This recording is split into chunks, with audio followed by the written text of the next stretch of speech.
আমাদের কি করতে হবে, প্রজেক্টটা ওঠানোর জন্য আমাদের ফটোশপের নির্দিষ্ট কয়েকটা বিষয় শিখলে চলবে না। আমাদের মোটামুটি ফটোশপের যে ইম্পর্টেন্ট ফিচারগুলো, যেগুলো দেখা যাচ্ছে যে প্রত্যেকটি প্রজেক্টে ইউজ হয়, সেই বিষয়গুলো আপনাদেরকে আমি শিখিয়ে দেব। কিছু বিষয় আছে যেগুলো আমার এখনো পর্যন্ত প্রয়োজন হয় না, আমি যতদিন যাবত কাজ করতেছি কিছু বিষয় আছে এখনো পর্যন্ত প্রয়োজন হয় নাই, সেই বিষয়গুলো আমি স্কিপ করব। আর ম্যাক্সিমাম যে বিষয়গুলো আপনাদের জানা দরকার এই ফটোশপের মধ্যে আছে, টোটাল বিষয়টা আমি একদম ডিপলি এক্সপ্লেইন করে দেবো, বুঝেছেন? এখন নতুন অবস্থায় এত কিছু লোড যদি আপনারা নিতে না পারেন, সেটা একটা সমস্যা। সমস্যা নেই, ভিডিও রেকর্ড আছে। ইম্পর্টেন্ট ফিচার গুলো আমি আপনাকে বলবো যে ভাই দিস ইজ ইম্পর্টেন্ট, তখন আপনার বোঝা উচিত যে এইটা স্কিপ করলে চলবে না, এটা আপনার খুব ভালোভাবে শিখতে হবে। বুঝতে পারছেন? তার মানে এখানে আমি বুঝাই দিলাম সবই, কিন্তু কিছু বিষয় আমি বললাম যে দিস ইজ ইম্পর্টেন্ট, তখন আপনার ওই বিষয়গুলো।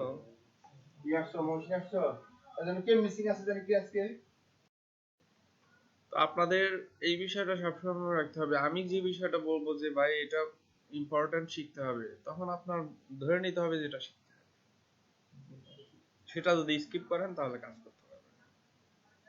আর যেগুলো নর্মালি শিখাইতেছি সবকিছুই যে বলবো তা না, সবকিছুই যে বলবো ইম্পর্টেন্ট ইম্পর্টেন্ট তা না, তবে যেগুলো বলবো ইম্পর্টেন্ট সেগুলো বাদ দিলে আপনার কাজ হবে।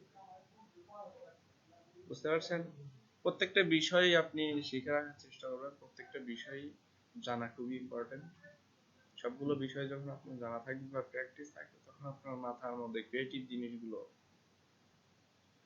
চিন্তা করার এবং সেটার আউটপুট নিয়ে আসার সম্ভাবনা রয়েছে। আর যদি সবকিছু জানার মধ্যে গ্যাপ থাকে, সেক্ষেত্রে ক্রিয়েটিভ কোনো কিছু আপনার হবে না। বুঝতে পেরেছেন? জানার মধ্যে কোনো রকম কমতি রাখা যাবে না। এখন ডিজাইনার প্রচুর আছে, প্রচুর ডিজাইনার আছে। কেউ 1 মাস ফটোশপ শিখবে, সে গ্রাফিক ডিজাইনার হিসেবে দাবি করে আমি গ্রাফিক ডিজাইনার। এরকম ডিজাইনার অনেক আছে। আবার দেখা যাচ্ছে যে যারা পুরোটা জীবনী গ্রাফিক ডিজাইনের উপরে ইয়া করে দিছে, এরকম ডিজাইনার আছে।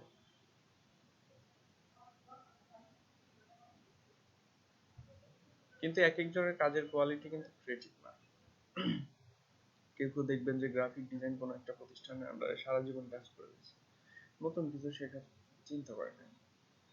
সে নতুন কিছু শেখার কিন্তু চিন্তা করে, সে তার যদি 20 বছর যাবত যদি সে কি করে এই গ্রাফিক ডিজাইন নিয়ে কাজ করে থাকে, সে যদি 20 বছর আগে শিখে থাকে, 20 বছর আজকে কিন্তু পার হয়ে গেছে, নতুন কিছু যদি সে না শিখে তাহলে সে ব্যাকডেটেড না?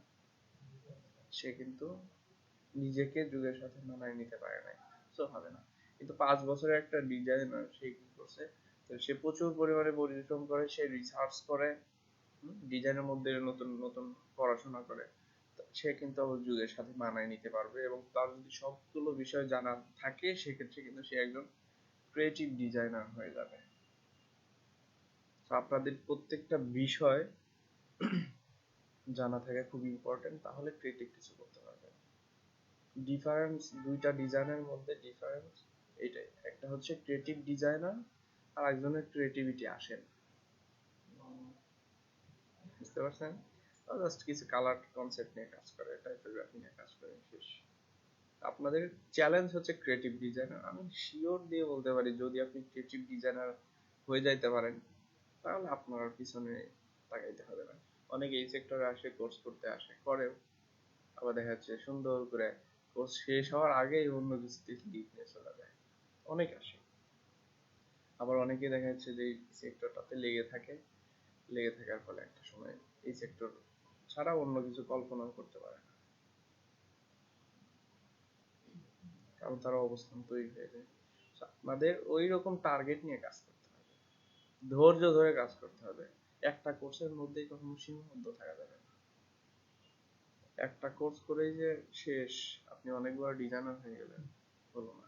যত সারাটা জীবন, যতদিন এই পেশায় আপনি নিযুক্ত আছেন, ততদিন আপনার টার্গেট থাকতে হবে যে আজকে দিনে আমি কি শিখলাম, ডিজাইনের কোন পার্টটা আজকে দিনে শিখলাম আমি। এই চ্যালেঞ্জটা ধরে রাখতে পারেন, তাহলে যুগের সাথে তাল মিলিয়ে চলতে পারবেন এবং আপনি হবেন সবথেকে ভালো মানের ডিজাইনার। ট্রেন্ড অনুযায়ী আপনি টপ, ব্যাকডেটেড না আপডেটেড, নিজেকেও আপডেট করতে হবে।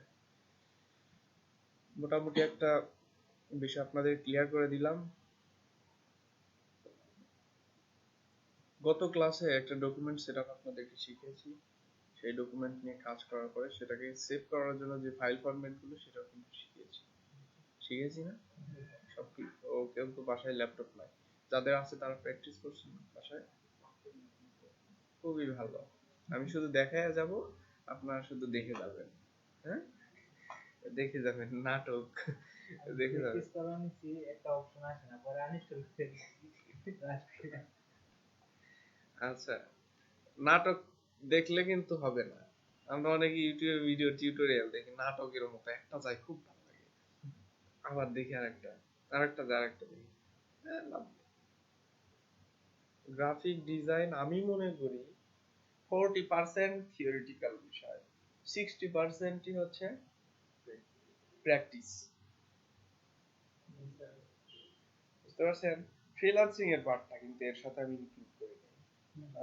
আমি শুধু বলছি কি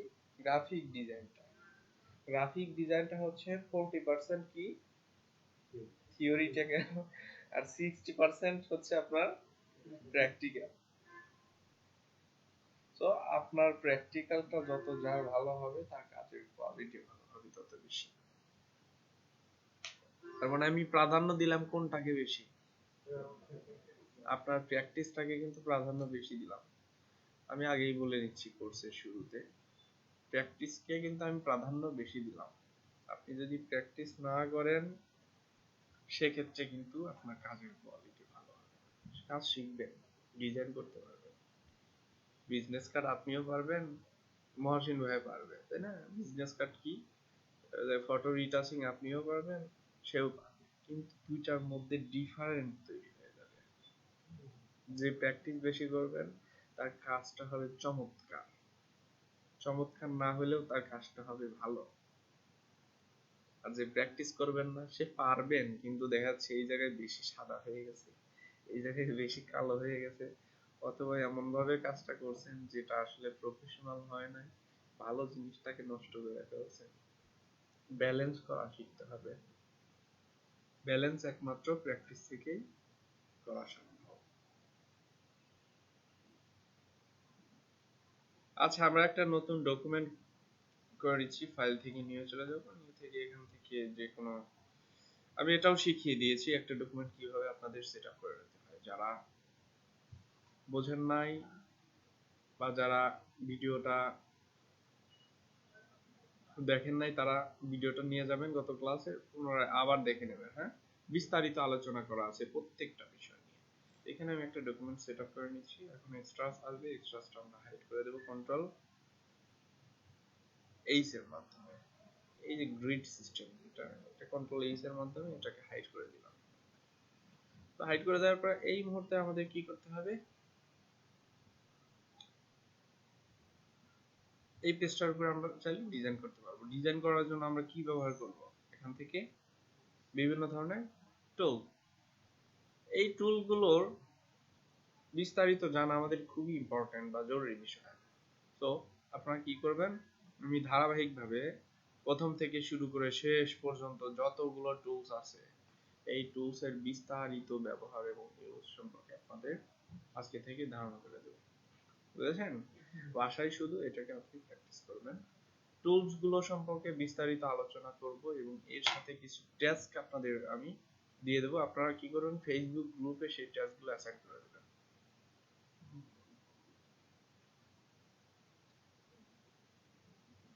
ওকে, টুলবার যদি আমরা এখানে অ্যারো চিহ্ন আছে, এই অ্যারো চিহ্নের উপরে যদি একটা ক্লিক করি তাহলে এটা এক্সপ্যান্ড হয়ে ওয়ান লাইনে হয়ে যাবে। আর যদি এটাকে রাইট দিকে এক্সপ্যান্ড করি এটা, তাহলে কি হবে, টু লাইনে চলে আসবে। অনেকের এই যে রুলার নাই, এরকম রুলার নাই, তারা কিবোর্ডের কন্ট্রোল আর প্রেস করলে রুলারটা কি আসবে এবং আর প্রেস করলে এটা চলে যাবে। বুঝেছেন? ওকে, এখন আজকের যে প্রথম টুলসটা, সেই টুলসটা আমি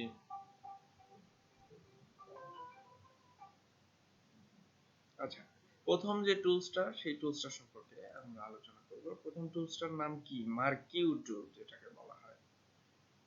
এই যে প্রথম মার্কিউ টুল, মার্ক বা সিলেকশন। হ্যাঁ, তো মার্কিউ টুলের কাজ কি এই বিষয়টা আপনাদের সাথে আমি আলোচনা করব। মার্কিউ টুলের সাহায্যে আপনি কি করতে পারবেন? কোনো কিছু মার্ক করতে পারবেন, সিলেকশন করতে পারবেন।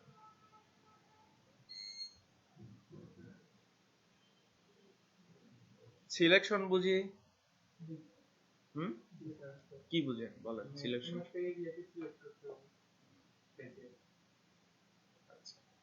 বাংলা ইংলিশ আমরা ভালোই মিশাই বলতে পারি। আচ্ছা, কোন একটা নির্দিষ্ট অংশকে আমরা বোঝানোর জন্য কি করতে পারি? সিলেক্ট করতে পারি। তো এই সিলেকশনটা করার জন্য আমরা মার্কিউ টুলটা ব্যবহার করতে পারি। মার্কিউ টুলের উপরে যদি আমরা কিবোর্ডে মাউসের রাইট বাটন ক্লিক করি, তাহলে এখানে এর আন্ডারে আরো কয়েকটা টুলস আমরা দেখতে পাচ্ছি। হ্যাঁ হ্যাঁ, এটাকে মার্কিউ টুলস এর আন্ডারে কি সাব টুল গুলো বলা হচ্ছে। তার মধ্যে প্রথমে কি আছে? রেক্ট্যাঙ্গুলার মার্কিউ টুল, পরবর্তীতে কি আছে? ইলিপ্টিক্যাল মার্কিউ টুল, তারপরে সিঙ্গেল র মার্কিউ টুল এবং সিঙ্গেল কলাম মার্কিউ টুল। বুঝেছেন? প্রত্যেকটাই কি সিলেকশন টুল, অর্থাৎ এগুলোর সাহায্যে সিলেকশন করা যায়। এখন এই সিলেকশন করার আগে আমরা ফটোশপে সিলেকশনটা কেন করব, এই জিনিসটা আমাদের কিন্তু জানা খুবই ইম্পর্টেন্ট। ফটোশপে কেন সিলেকশন করব, বিষয়টা যদি আমরা ক্লিয়ার না হই, তাহলে এটার মধ্যে ঘটকা দিয়েছে কি সিলেকশন, কি সিলেকশন, এরকম আমাদের মনে হতে পারে। তো সিলেকশনটা কেন করব, একটু সবাই একটু কেয়ারফুলি মনোযোগ দেন। একবার যদি মাথার মধ্যে ঢুকে যায়, দ্বিতীয়বার আর এটা নিয়ে ভাবতে হবে না, খুব ইজি মনে হবে।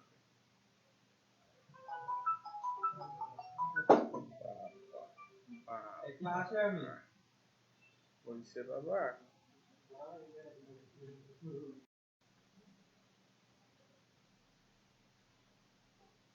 ধরুন আমরা ফটোশপে এই যে পুরোটা পেজ নিয়েছি, এই পুরো পেজটাতে কি করব? একটা রং দিব, কালার করব।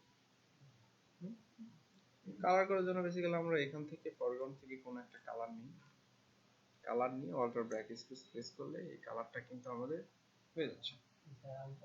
দরকার নাই, দরকার নাই, শুধু বোঝেন আমি কি করছি। ধরেন রং করছি, আমি রং করার জন্য কোন একটা কমান্ড আছে বা কোন একটা কাজ করতে হয়, সেই কাজটা আমি করলাম।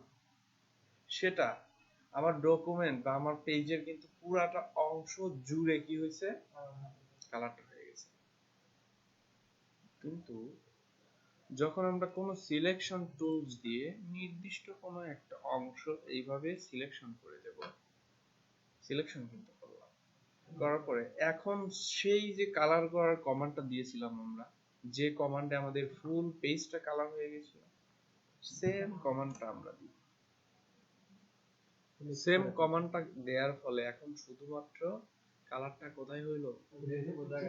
যেটুকু জায়গা আমরা সিলেকশন করেছি শুধুমাত্র সেইটুকু অংশের মধ্যে। আর সিলেকশনটা যদি না করতাম, তাহলে সেটা কি হতো? সম্পূর্ণ ডকুমেন্টটাকে সে ফিল করে ফেলতো, সম্পূর্ণ ডকুমেন্টের উপরে সেই ইফেক্টটা করতো। আচ্ছা, এই বিষয়টা দ্বারা আমরা কি বুঝলাম? এই বিষয়টা দ্বারা আমরা বুঝলাম আমরা ফটোশপে যত কাজই করি, যদি নির্দিষ্ট কোনো অংশ আমরা কি করে দেই? সিলেকশন করে দেই, তাহলে সেই কাজটা সেই সিলেকশনের মধ্যেই সীমাবদ্ধ থাকবে। আর যদি সিলেকশনটা না করি, সেটা ফুল আমার ডকুমেন্ট বলবেন আজকে থেকে, ফুল ডকুমেন্ট জুড়ে কি হবে? সেই কমান্ডটা কাজ করবে। ক্লিয়ার? হ্যাঁ, এখন সিলেকশনটা তাহলে আমাদের কিন্তু অনেক ইম্পর্টেন্ট একটা জিনিস, কারণ সিলেকশন করলে নির্দিষ্ট অংশ জুড়ে কমান্ড হয়, সিলেকশন না করলে ফুল পেজ জুড়ে হয়। আমাদের কিন্তু ক্ষুদ্র ক্ষুদ্র অংশ সিলেকশন করে সেইটা নিয়ে কাজ করতে হবে ফটোশপে প্রচুর। তো সিলেকশনটা অনেক ইম্পর্টেন্ট না? ফটোশপে বিভিন্ন ভাবে সিলেকশন করা যায় এবং সেটা বিভিন্ন টুলের মাধ্যমে। তাহলে কোন টুলস এর সাহায্যে কিভাবে সিলেকশন করা যায় সেই বিষয়টা আপনাদের এখন আমি শেখাবো। এতটুকু ক্লিয়ার হয়ে গেছেন? আচ্ছা, মার্কিউ টুলের সাহায্যে কি করা যায়, সিলেকশন করা যায়। এর আন্ডারে চারটা টুলস আমরা দেখতে পাচ্ছি: রেক্ট্যাঙ্গুলার মার্কিউ টুল, ইলিপ্টিক্যাল মার্কিউ টুল, সিঙ্গেল র মার্কিউ টুল, আর একটা কি সিঙ্গেল কলাম মার্কিউ টুল। আচ্ছা, এখন রেক্ট্যাঙ্গুলার মার্কিউ টুলের কাজ কি? আমি লেফট ক্লিক করে এটাকে এভাবে সিলেক্ট করে নিলাম। এখন আমার রেক্ট্যাঙ্গুলার মার্কিউ টুলটা অ্যাক্টিভ। আমরা বর্গাকৃতি অথবা আয়তাকার আকৃতির সিলেকশন যখন করতে যাব তখন রেক্ট্যাঙ্গুলার মার্কিউ টুলটি ব্যবহার করতে পারব। বর্গাকৃতি বুঝি? হ্যাঁ, যেটার চারটা বাহু থাকে সমান, চারটা বাহুই সমান থাকবে। আয়তাকার আকৃতি বুঝি? বিপরীত বাহুগুলো সমান। এটা কিন্তু আমরা কি করতে পারবো, এই রেক্ট্যাঙ্গুলার মার্কিউ টুলের সাহায্যে করতে পারবো সিলেকশন। এখান থেকে দেখেন রেক্ট্যাঙ্গুলার মার্কিউ টুলটা অ্যাক্টিভ করে নিলাম। করার পরে নির্দিষ্ট কোনো একটি অংশ থেকে আমার যেখান থেকে প্রয়োজন হবে সেখান থেকে আমরা লেফট ক্লিক করে এটাকে এইভাবে ড্র্যাগ করতেছি। নিচের দিকে আসি, নিচের দিকে লম্বা হচ্ছে, এদিকে গেলে এদিকে প্রস্থটা আর কি বেশি। তো এইভাবে কি আমরা সিলেকশন করতে পারবো। এখন যদি মাউসের লেফট বাটন যেটা চেপে ধরে আছি আমি সেটা ছেড়ে দেই, তাহলে এটা কিন্তু একটা সিলেকশন তৈরি হয়ে যাবে। আমরা আয়তাকার আকৃতির সিলেকশন করা শিখে গেলাম। এখন আমরা বর্গ আকৃতির সিলেকশনটা করব কিভাবে দেখেন।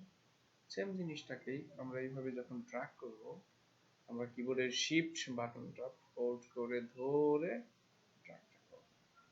কিবোর্ডের শিফট বাটনটা চেপে ধরে যদি আমরা এটাকে ড্র্যাগ করি তাহলে এটা দেখতে পাচ্ছি বর্গাকৃতির সিলেকশনটা হচ্ছে। বর্গাকৃতিও আমরা কিন্তু তৈরি করা শিখে গেলাম। এখন অল্টার বাটনটা প্রেস করে যদি আমরা কি করি, সিলেকশনটা করি, একটু খেয়াল করে দেখেন। আমরা মিডল, এই যে মাঝামাঝি অংশ, এইখান থেকে সিলেকশনটা শুরু করলাম। অল্টার বাটন প্রেস করলে কি হচ্ছে, এখন কিন্তু রাইট দিকে চলে যাচ্ছে, বাট অল্টার বাটন প্রেস করলে এটা কেন্দ্রবিন্দু থেকে ছোট বড় হচ্ছে। যেখান থেকে আমরা শুরু করেছিলাম, এটা যে কেন্দ্রবিন্দু, সেটা থেকে শুরু করে এটা ছোট বড় হচ্ছে।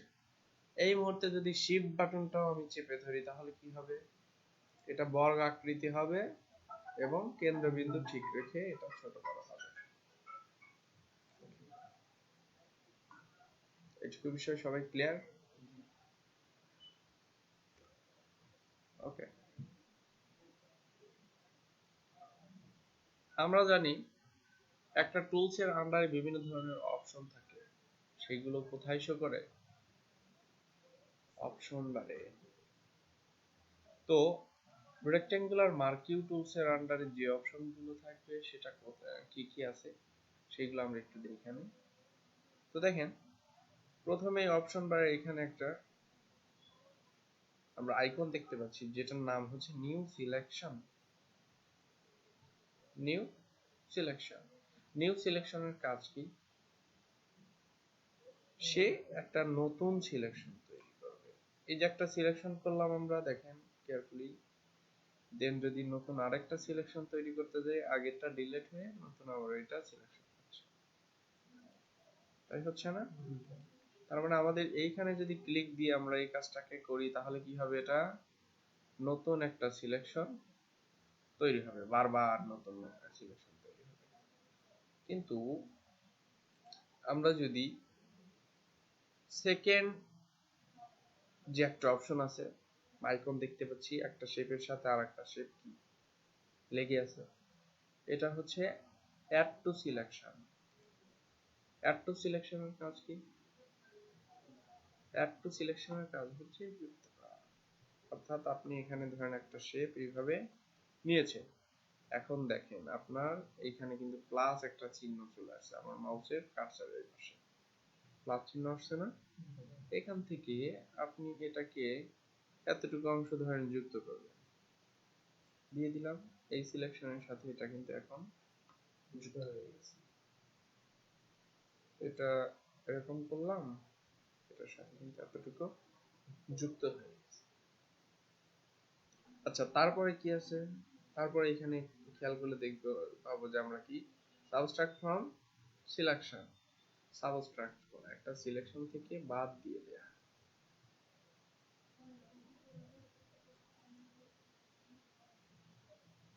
এই যে এই অংশটুকু সিলেক্ট করে বাদ দিয়ে দিলাম, এখান থেকে ধরেন এতটুকু সিলেকশন করতেছে, এটা বাদ হয়ে গেল।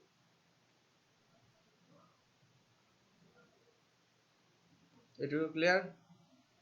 আমি আবার নিউ সিলেকশন গিয়ে এখান থেকে এতটুকু অংশ একটা সিলেকশন করলাম।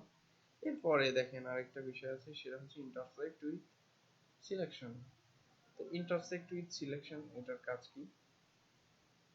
আমার আগের যে একটা সিলেকশন আছে, এই সিলেকশন এবং নতুন একটা সিলেকশন আমি এখানে তৈরি করলাম। এখন খেয়াল করে দেখেন খুব কেয়ারফুলি, আগে একটা সিলেকশন আমরা তৈরি করেছিলাম, এখন নতুন করে আরেকটা সিলেকশন তৈরি করলাম। দুইটা সিলেকশনের মাঝে যে অংশটা পড়েছে শুধুমাত্র সেই অংশটা থাকবে, বাকিটা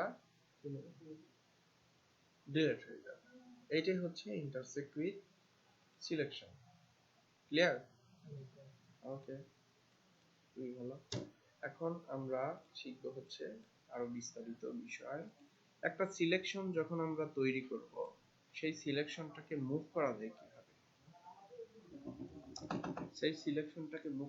কিভাবে? আপনার সিলেকশন টুলসটা অ্যাক্টিভ থাকতে হবে। কিবোর্ডের up arrow, down arrow, left এবং রাইট অ্যারো ব্যবহার করে আপনি এটাকে মুভ করতে পারবেন। এছাড়াও আপনার সিলেকশন, কোন একটা সিলেকশন টুল অ্যাক্টিভ থাকতে হবে, দেন সিলেকশনের মাঝখানে ক্লিক করে এই যে এরকম করলাম, তারপরে এখন কিন্তু আমি এটাকে দিয়ে মুভ করতে পারতেছি না। যদি সিলেকশনটা ধরে এরকম করতে যাই, এটা কিন্তু হচ্ছে না। এরকম আপনাদের সমস্যা হবে। নতুন একটা সিলেকশন তৈরি করলাম, এখন কিন্তু এটাকে আমি মুভ করতে পারতেছি। ক্লিয়ার? দুই ভাবে মুভ করতে পারবো। ইন্টারসেক্ট করলে এটাকে কিন্তু আমি মুভ করতে পারতেছি না। তারপরে আমি যদি ইয়া করি, রিভার্স, সরি, আমি যদি এখান থেকে কি করি, সাবট্রাক্ট বিয়োগ বিয়োগ করি, আবার যদি যোগ করি, সেক্ষেত্রে এটা কিন্তু মুভ হয়। কিন্তু যখন নতুন একটা সিলেকশনে ক্লিক রেখে মাউসের কার্সার ইউজ করে এটাকে ইয়া করতে চাই, তখন কিন্তু এটা মুভ হচ্ছে। সব থেকে উত্তম মাধ্যম, আপনার এটা যদি প্রয়োজন হয়, কিবোর্ডের লেফট অ্যারো, রাইট, এগুলো ব্যবহার করে করবেন।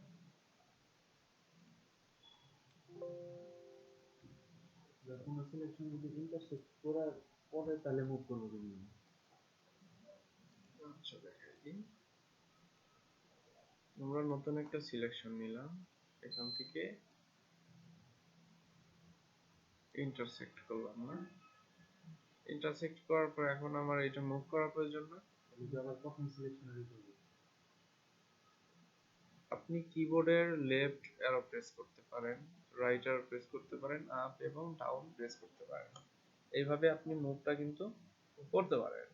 এছাড়াও আপনি চাইলে যদি মাউসের কার্সার ইউজ করতে চান, তাহলে নিউ সিলেকশনে একটা ক্লিক দিয়ে মাঝখানে ক্লিক করলে দেখবেন যে একটা ছোট্ট স্কোয়ার বক্সের মতো চলে আসে আপনার মাউসের কার্সারে। ঠিক ওই সময় আপনি মাউসটাকে চেপে ধরে যে কোনো জায়গায় মুভ করে দিতে পারবেন। বুঝেছেন?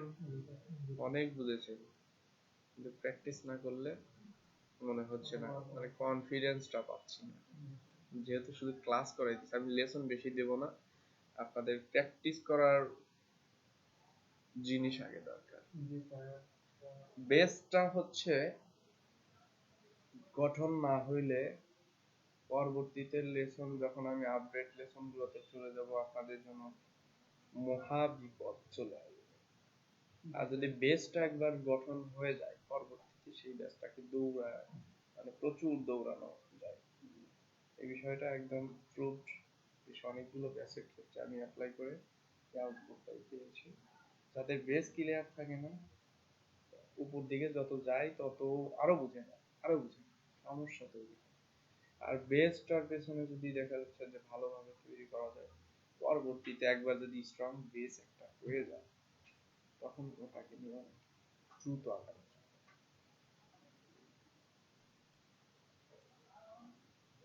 সো আপনারা প্র্যাকটিস করেন। এখন আমি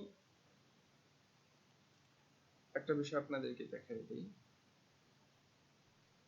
সিলেকশন তো আমরা তৈরি করলাম, এখন এর সাথে আরো দুইটা টুলস আজকে শিখবো আমরা। আরো দুইটা টুলস শিখবো।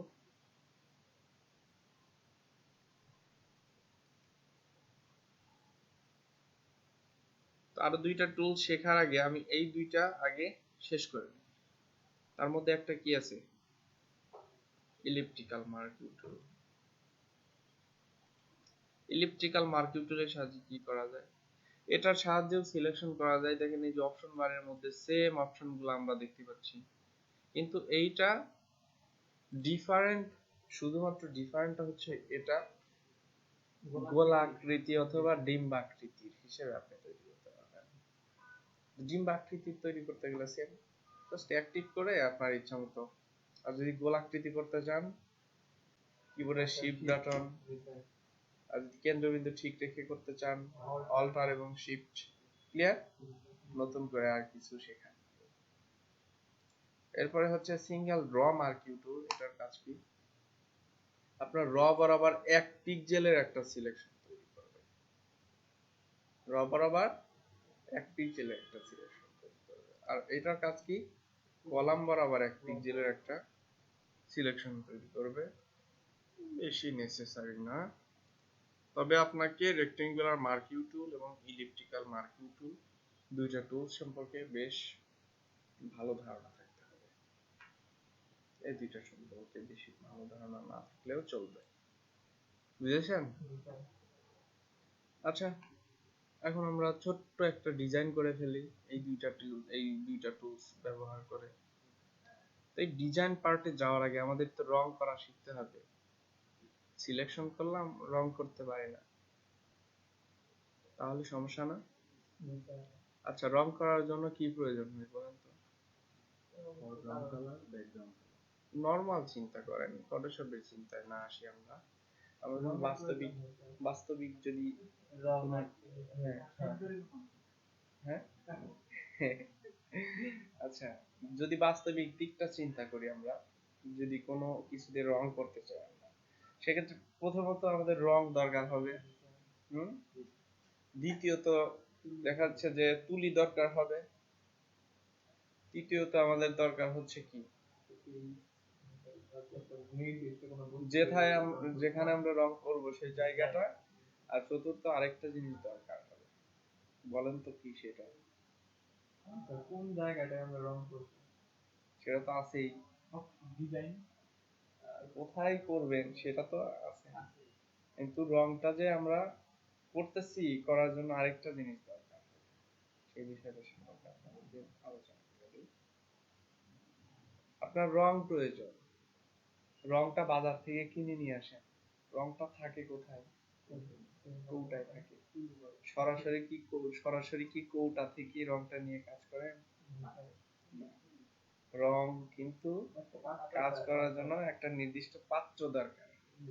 তো ফটোশপে আপনার কাছে ধরে নেন পৃথিবীতে যত রং আছে সবই আছে, লাইক দোকান।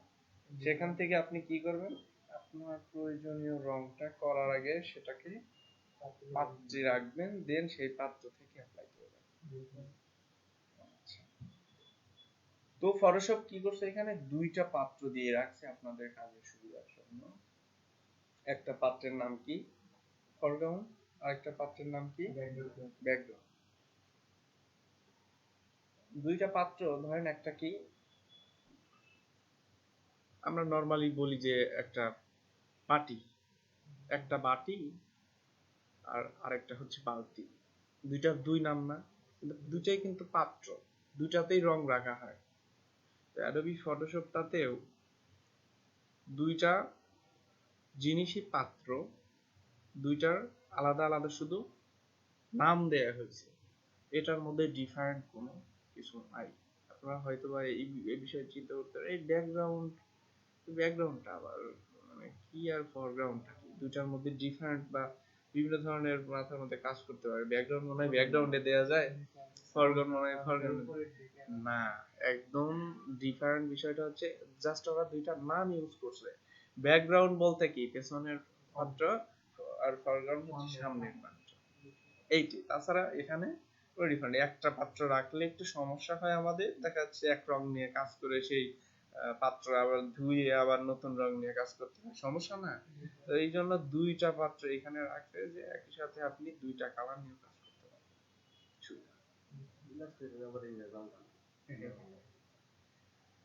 বুঝেছেন বিষয়টা? জাস্ট ধরে নেন দুইটা পাত্রে আপনি রং এনে কাজ করতে পারবেন। এখন ফরগ্রাউন্ড যে পাত্র আছে বা ফরগ্রাউন্ড যে কালার, এই কালারের যে রংটা এটা আমরা অ্যাপ্লাই করতে পারি কিভাবে, আর ব্যাকগ্রাউন্ডের যে কালারটা আমি আনলাম সেই কালারটা এনে অ্যাপ্লাই করতে পারি কিভাবে সেটা। আচ্ছা, আমরা ফরগ্রাউন্ড পাত্রে নির্দিষ্ট একটা কালার প্রথমে নিয়ে আসবো কিভাবে সেই জিনিসটা দেখি, পরে অ্যাপ্লাই করাটা শিখি।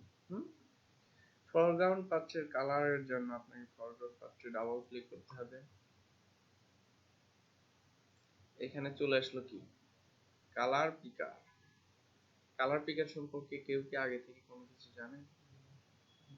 আচ্ছা, যারা জানেন তারা হচ্ছে কালার পিকারের মধ্যে মোটামুটি পৃথিবীর মোটামুটি যত রং আমাদের প্রয়োজন ম্যাক্সিমাম রঙই এখানে আছে।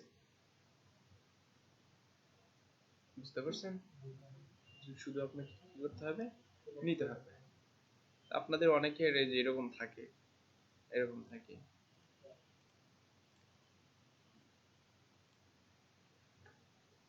তারপরে এই যে এরকম থাকে।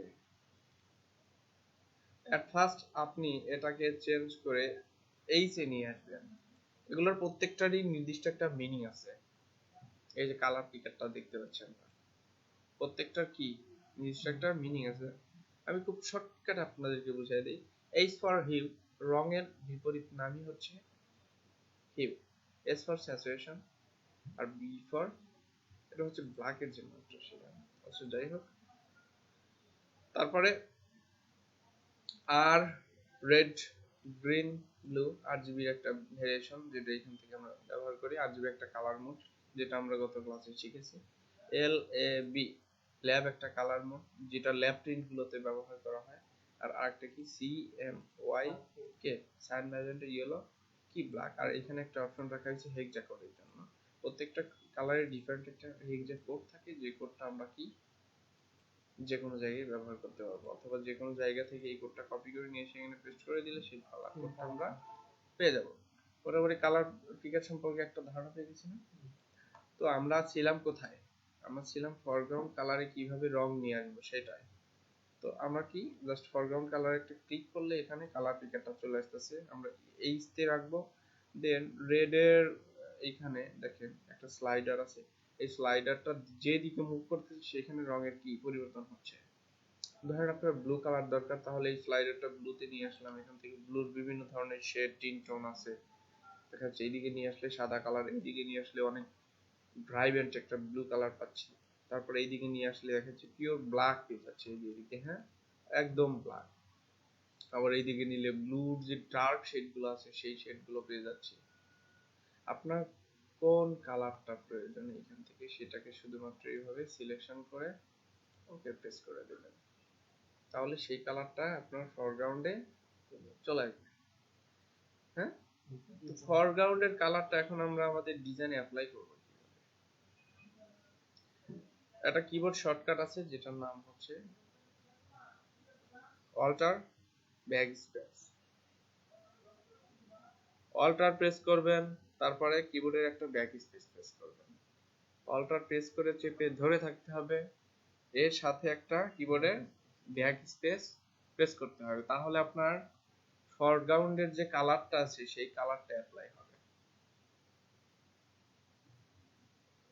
আর ব্যাকগ্রাউন্ডের কালারটা অ্যাপ্লাই করার জন্য ব্যাকগ্রাউন্ডের উপরে আমাদের ক্লিক করতে হবে।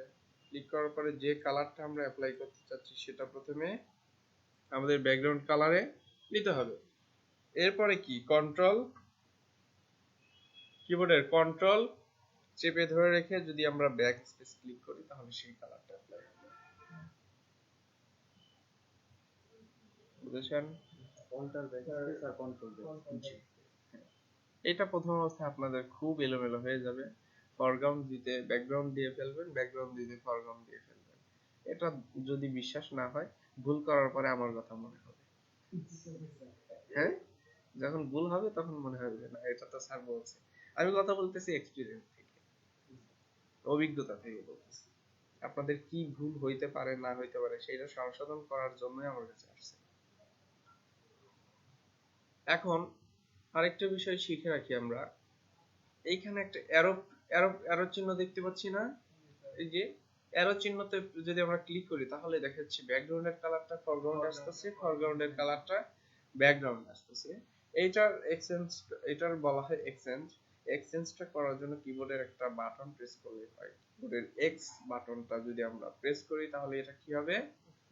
এক্সচেঞ্জ হবে। শুধু এক্স, আর কিছু না।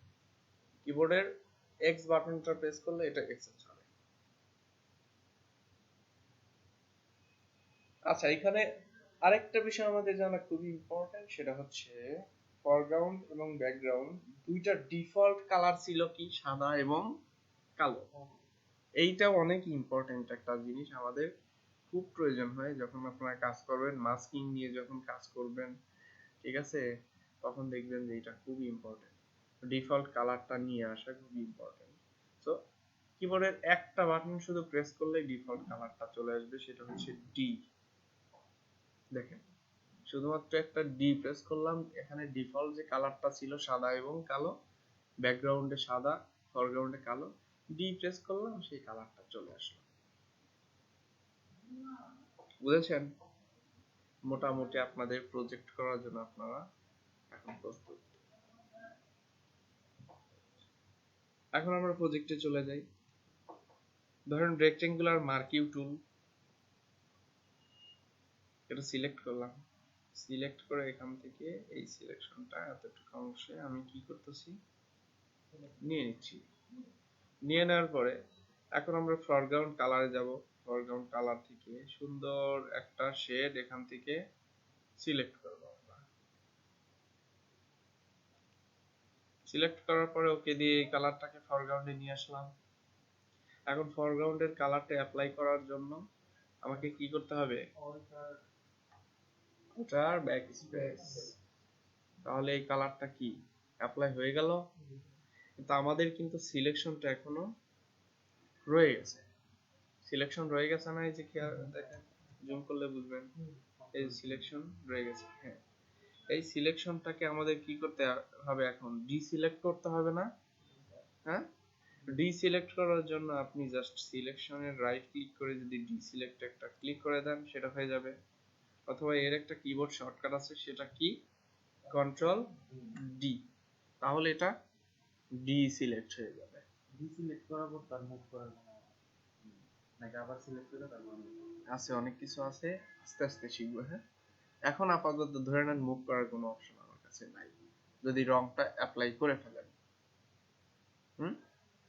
রংটা অ্যাপ্লাই যদি করে ফেলেন সেক্ষেত্রে আমার এটার সরানোর কোনো ওয়ে আপাতত আমার কাছে নাই। আমার ব্যাগে আসতে হবে, ব্যাগে এসে আবার কি করতে হবে? এটাকে সিলেকশনটাকে সরায় আবার এটার কাজটা করতে হবে। আমি আস্তে আস্তে সেটা বলতেছি। তো ধরেন আমি ডিসিলেক্ট করলাম। ডিসিলেক্ট করার পর এখন মাঝখানে আমরা ইলিপ্টিক্যাল টুলস নিলাম, শিফট বাটন প্রেস করে ধরে একদম পিওর রাউন্ড করলাম। রাউন্ড করার পরে এটা একটু মিডলে নেই, এই যে মিডলে নিলাম। এখন আমার একটা কালার প্রয়োজন, সেটা কি কালার? Red colour. এখান থেকে রেড এরকম একটা পারফেক্ট একটা শেড নিয়ে নিচ্ছি। নিয়ে জাস্ট আমি control back space, control back space দিয়ে কন্ট্রোল ডি প্রেস করলে এটা আবার ডিসিলেক্ট হয়ে যাবে।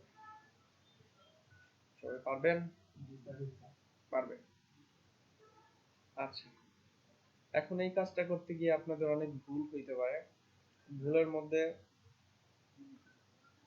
সেটাকে সংশোধন করার জন্য আপনাদের যে বিষয়টা মাথায় রাখা দরকার, স্টেপ ফরওয়ার্ড এবং স্টেপ ব্যাকওয়ার্ড, এই জিনিসটা আপনাদের জানা খুবই ইম্পর্টেন্ট।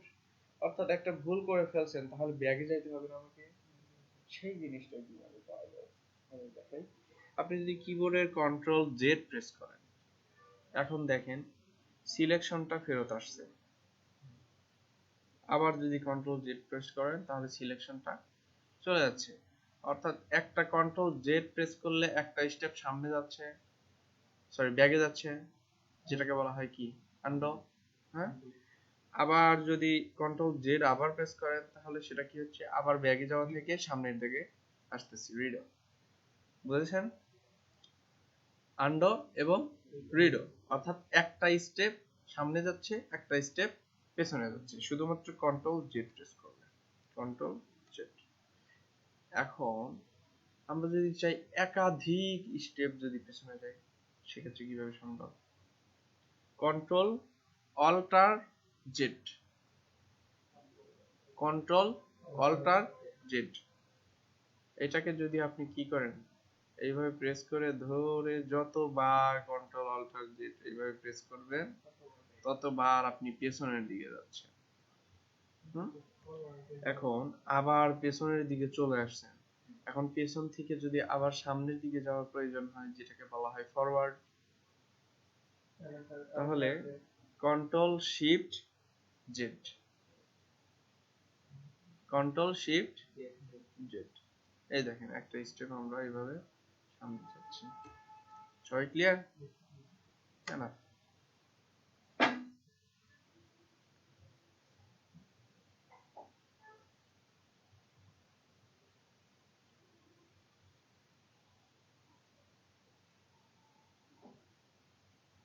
আপনাদের তো পিসি নাই,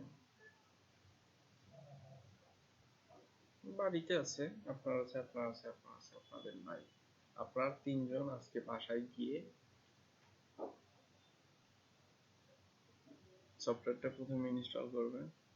সফটওয়্যার ইনস্টল করে ডকুমেন্ট সেটআপ, আগে ভিডিও দেখবেন, আগের ক্লাসের যে ভিডিও আছে ওই ভিডিওটা দেখবেন, আজকের ভিডিওটা দেখবেন, দেখার পরে তারপরে কাজে বসবেন। আজকে একটা আপনাদের অ্যাসাইনমেন্ট দিব, সেটা হচ্ছে মার্কিং টুল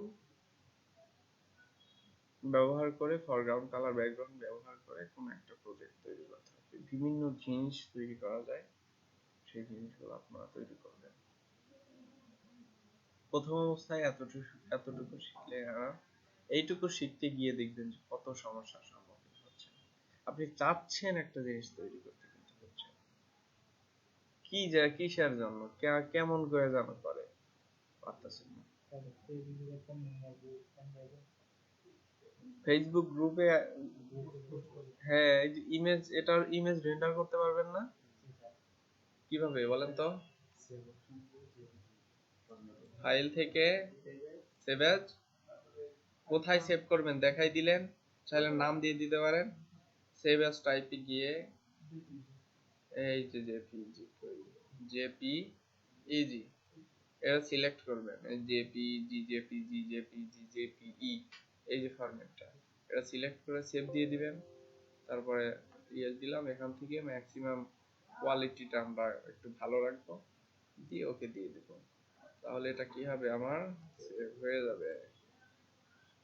কোথায় সেভ করছি, এই যে এটা একটা পিকচার, ফেসবুকে পিকচার আপলোড করতে পারেন না, সুন্দর করে লিখবেন,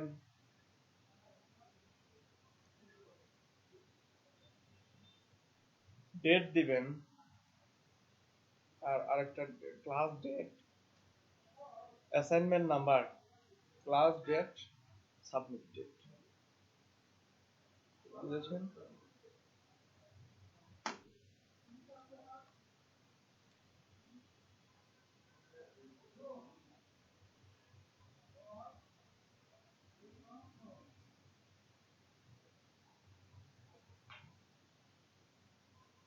গ্রুপ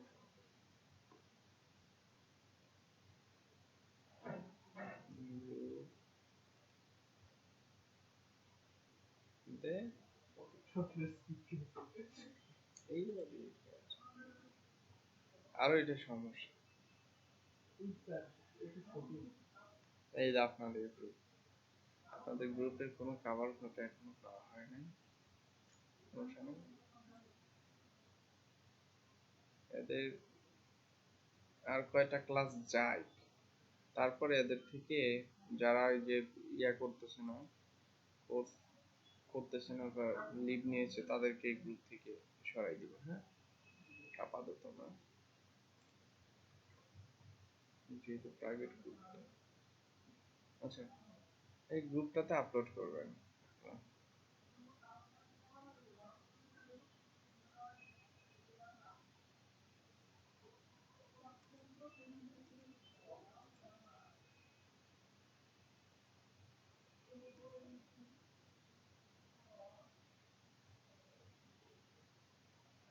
এই গ্রুপটাতে সবাই জয়েন হয়ে যান। Photo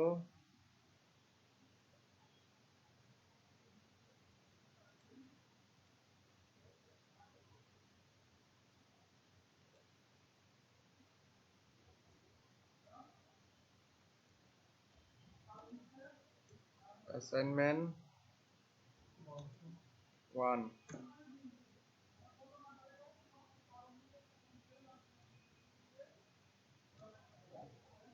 class date 28/8/2021। একটা হচ্ছে সাবমিট ডেট, ধরেন 29/8/21। সাবমিট ডেটটা আপনি যখন সাবমিট করবেন ওই ডেটটা দিবেন, দিয়ে জাস্ট পোস্ট করে দিবেন।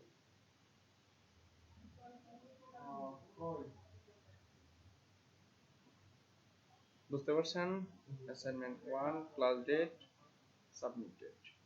এই জাস্ট এইভাবে প্রত্যেকটা অ্যাসাইনমেন্টের জন্য এইভাবে আপনি কাজ করে এটাকে আপলোড করে দেবেন। আমি পতাকা বানানো দেখাইলাম, কিন্তু পতাকা বানানো দেখাইতে হবে তা। হ্যাঁ, আমি পতাকা বানানো দেখাইলাম, আপনারা একটু ট্রাই করবেন অন্য কিছু তৈরি করা যায় কিনা। হিউজ কিছু তৈরি করা যায় এই দুইটা টুলস এর মাধ্যমে। আমি চাইলে প্রফেশনাল কাজ এই দুইটা টুলস এর মাধ্যমে করে ফেলতে পারবো, একদম অনেক প্রফেশনাল ডিজাইনও করে ফেলতে পারবো এই দুইটা টুলস এর মাধ্যমে। কিন্তু যদি অনেক ট্রাফ হবে, আবার অনেক কোয়ালিটিফুল যে জিনিস সেটা তৈরি করা যাবে না। কারণ এই টুলস গুলো ব্যবহার হয়ে যখন আপনি এক্সপার্ট হয়ে যাবেন, তখন বুঝবেন দুইটা টুলস এর ব্যবহার কোথায় হয়। ম্যাক্সিমাম ক্ষেত্রে এই টুলস গুলোর ব্যবহার কিন্তু এরকম ভাবে হবে না। কম সময়ে দেখাচ্ছে যে কোনো একটা অংশকে খুব দ্রুত কাজ করার জন্য হুট করে সিলেকশন করে ফেলতে পারবে, এরকম কাজগুলো করার জন্য। তাছাড়া অন্যান্য ক্ষেত্রে দেখাচ্ছে এই বিষয়গুলো। তবে আপনাকে কাজ শিখতে হলে এটাকে অ্যাভয়েড করলে চলবে না, শিখতেই হবে।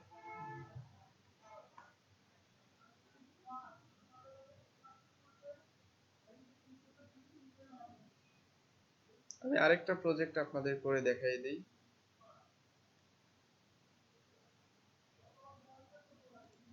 আরো সুবিধা হবে।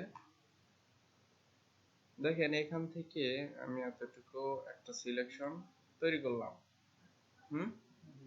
তৈরি করার পর এখান থেকে একটা কালার আমি নিয়ে নিচ্ছি। অল্টার ব্যাকস্পেস, কালারটা দিয়ে দেখলাম যে আমার ডিজাইনটা এইদিকে বেশি সরে গেছে, এইদিকে বেশি ফাঁকা আছে। তো আমি এখন কন্ট্রোল জেড প্রেস করে ব্যাগে আসলাম, ব্যাগে এসে সিলেকশনটাকে একটু এইদিকে মুভ করে নিলাম। এখন অল্টার ব্যাকস্পেস, কন্ট্রোল ডি, তাহলে ডি সিলেক্ট করে ফেললাম না আমরা। এখন আবার পুনরায় কি করব, রেক্টেঙ্গুলার মার্কেট হচ্ছে সবই সিলেকশন করব। ধরেন ভেতর থেকে এতটুকু অংশ এখন আমরা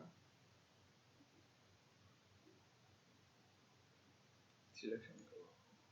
এখন এইটাকে একটু পারফেক্ট করার চেষ্টা করব। এতটুকু করলাম। তারপরে এখান থেকে আমরা সেম কালারটাকে ধরার জন্য এই কালারের উপর একটা ক্লিক করলে এই কালারে আমরা চলে যাব আইড্রপার দিয়ে। হ্যাঁ, ধর আপনার ডকুমেন্টের কোন একটা জায়গায় এইভাবে ক্লিক করলে সেখানে যে কালারটা থাকবে সেই কালারটা কালার পিকারের মধ্যে চলে আসে। এটার হিউজ পরিমাণে ব্যবহার হয়, খুব ইম্পর্টেন্ট জিনিস। হ্যাঁ, কোনো ইমেজ থেকে কালার নিতে গেলে জাস্ট একটা ক্লিক করলে সেই কালারটা কিন্তু এখানে চলে আসে। তো আসার পরে এখান থেকে আমি একটু এই কালারটা নিলাম, দেন অল্টার ব্যাকস্পেস, ও সরি অল্টার হবে না, আমরা এটাকে ব্যাকগ্রাউন্ডে নিয়েছি না, যে কন্ট্রোল ব্যাকস্পেস দিয়ে দিলাম। এখন কন্ট্রোল ডি প্রেস করব, এরকম আসলো। আসার পরে আমরা কি করব, এখান থেকে রেক্টেঙ্গল নিলাম, রেক্টেঙ্গল নিয়ে এখান থেকে ধরেন এতটুকু অংশ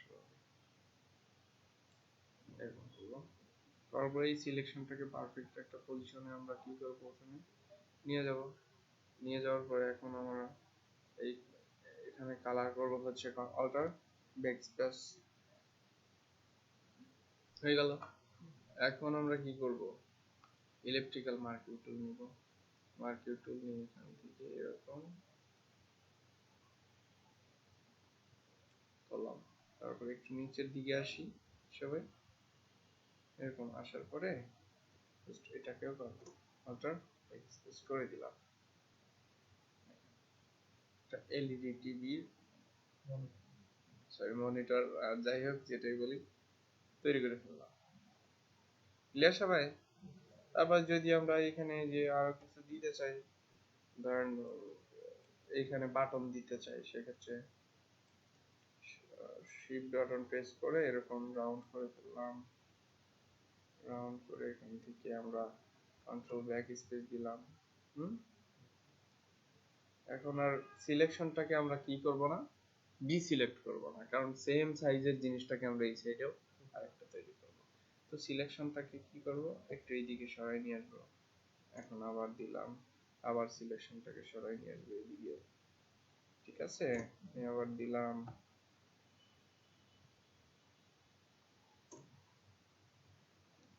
ধরেন এখানে 4-5টা যাই বাটন দিয়ে দেই, এটা দিলাম। দেওয়ার পরে এখন আমাদের প্রয়োজন কি, ছোট্ট এইরকম ধরেন ছোট্ট একটা সিলেকশন তৈরি করলাম। সিলেকশনটা তৈরি করে এখান থেকে পারফেক্ট একটা সাইজে নিয়ে এসে ধরেন এখান থেকে রেড কালার দিয়ে দিই, এরকম রেড কালার দিয়ে এই কালারটা রেড করে দিলাম। হয়ে গেল না? প্রজেক্টর তো খুব ভালো দেখা যাচ্ছে।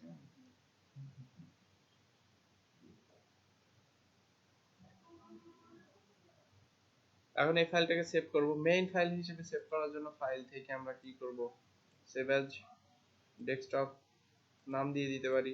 মেইন ফাইল কি, ফটোশপ psdpdd, একটা ফাইল ব্যাকআপ রেখে দেব। ধরেন এই যে ব্যাকআপ ফাইল রেখে দিলাম না, এখন কিন্তু আমরা এই ফাইলটা নিয়ে পরবর্তীতে আবার কাজ করতে পারি। এরপরে হচ্ছে ফাইল থেকে আবার সেভ অ্যাজ, সেভ অ্যাজ এসে আমাদের যেহেতু ইমেজ রেন্ডার করতে হবে, সেক্ষেত্রে JPG, then save maximum PSD main file, এই ফাইলটা আমরা দিয়ে দিচ্ছি।